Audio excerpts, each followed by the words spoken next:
Welcome to this small podcast which will give you an overview of the module content of FIN4802, International Financial Management. My name is Alfred Bima, your lecturer for the same module.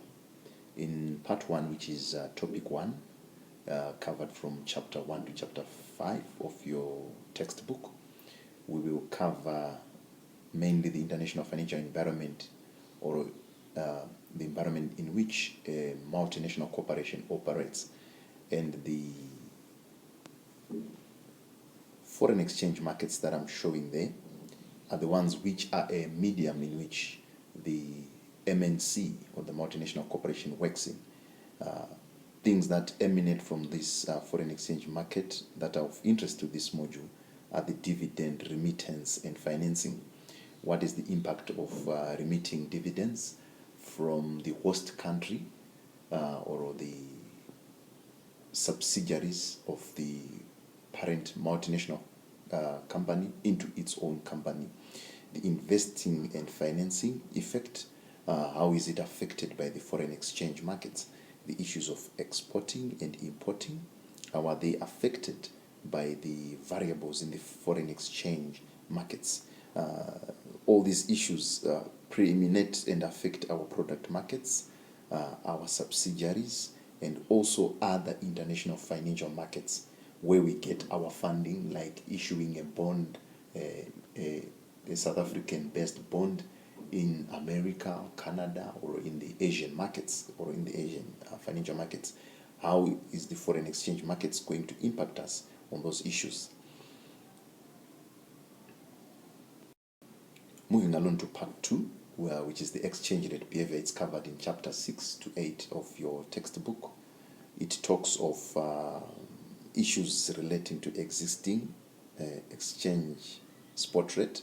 When we do locational arbitrage, how is it affected by existing spot exchange rates at other locations? For instance, you want to take advantage of exchange rate discrepancies that have been quoted between Standard Bank and FNB. That's what we call locational arbitrage. Then triangular arbitrage is a situation which you can do locally or in regional foreign exchange markets. I'll give an example of, we have 3 banks: Standard Chartered, Standard Bank, and FNB Bank. Possibly these 3 banks are offering different exchange rates of different foreign currencies. You want to take advantage of those different quotes in order to make a profit. So arbitrage is an issue of making profit out of differences in quoted foreign exchange rates. And then the issue of covered interest arbitrage, we want to take advantage of different interest rates or existing inflation rate differentials between foreign currency denominations.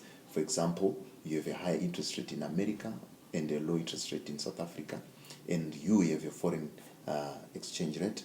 You want to take advantage of that interest rate, whether you want to find out whether by taking your money from South Africa, putting it to America, will you make any profit out of it? So we are going to learn a theory called Fisher effect, which explains the differences between the inflation rate differentials and interest rate differentials, on how we can manipulate them to take advantage of the covered interest arbitrage. We are also going to learn about the international Fisher effect, which is the issue of existing interest rate differentials, on how they will affect our future exchange rate movements, and also the issue of purchasing power parity.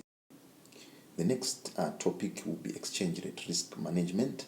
I'm sure it's covered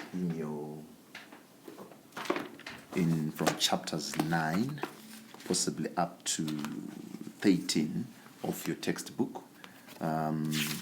You'll be learning possibly the economics of exchange rate behavior. Actually, it's from chapter 9 to chapter 12 of your textbook.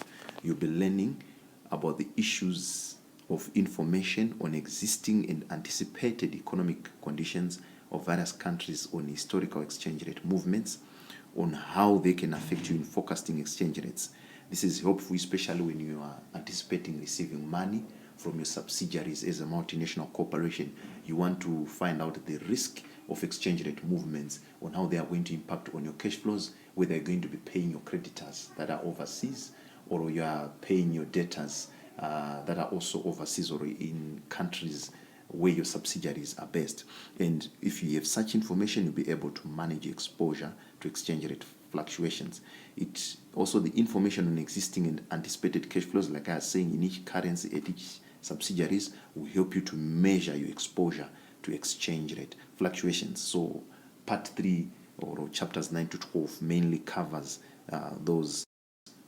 And then part 4 or topic 4 in your study guide, that is from chapters 13 to 16 in your textbook, mainly covers issues of long-term asset and liability management. You have your assets, you have your liabilities in countries that are not of your domain as the multinational corporation, like your company is here in South Africa, but you have subsidiaries in Zimbabwe, you have subsidiaries in Lesotho, Swaziland, Namibia. There are issues that can affect your asset and liability management. Potential revision in host country tax laws or other provisions. For example, some countries will give you a preferential tax rate because you invest more assets in that country. Multinational corporation access to foreign financing. Some companies will tell you can't borrow a lot of 100% of money of the projects that you're going to be doing in their country. You need to come with 51%, what they now call the indigenization laws, like the ones in Zimbabwe. International interest rates on long-term funds. You need to determine whether those are sustainable. Is it better to borrow in the international market or borrow locally? The existing host country tax laws, like I explained, the exchange rate projections. You can be able to project from historical data of the exchange rate movements of a foreign currency in the country in which you intend to invest. Country risk analysis looks at political risk. Is that country investor friendly, or they have laws that inhibit the entry of foreign investors? Multinational corporation cost of capital. Is the cost of capital expensive in that country where you want to invest? Risk unique to multinational project.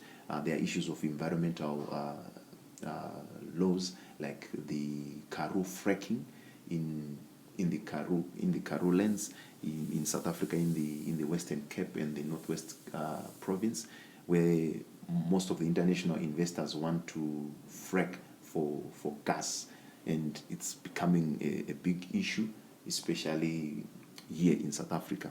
Also, issues of estimated cash flows of multinational project. You need to forecast all these issues of existing tax laws, the exchange rate projections, the country risk analysis, after calculating for your cost of capital and other risks that are unique to that project, will be able to affect your estimated cash flows, and this ultimately will make you decide whether it's possible to embark on that multinational capital project. And then the cost of capital and the risk that you have identified will affect the required rate on that multinational project. Then part 5 or topic 5 mainly covers the short-term asset and liability management. We have issues like managing your securities in the short term, in order for you not to lose or have idle money coming from your subsidiaries. So there are monies that will be in excess in your subsidiaries as in multinational corporation. Also, the deposits that you make with the international, with the banks in the international market will also impact on your excess funds. Provision of loans, deposits as you put them in the international markets, borrowing funds, borrowing loans, the decision that you make there. Sometimes your subsidiaries will not be having enough funds to finance your projects in those countries, in those foreign countries where your subsidiaries are. So you need to determine the least cost of borrowing funds. or the least cost of borrowing by issuing securities. So you need to know the international commercial paper market, the banks that are in the international money market that will maximize returns on your deposit. And this should be knowledgeable to somebody who is a financial manager for the multinational corporation. Thank you very much. I hope you have now an overview of what you are expected or to learn in this module. Please go through this in order for you to have a good overview of what you'll be learning in this module. Thank you very much. Thank you very much. Let's meet in the next podcast.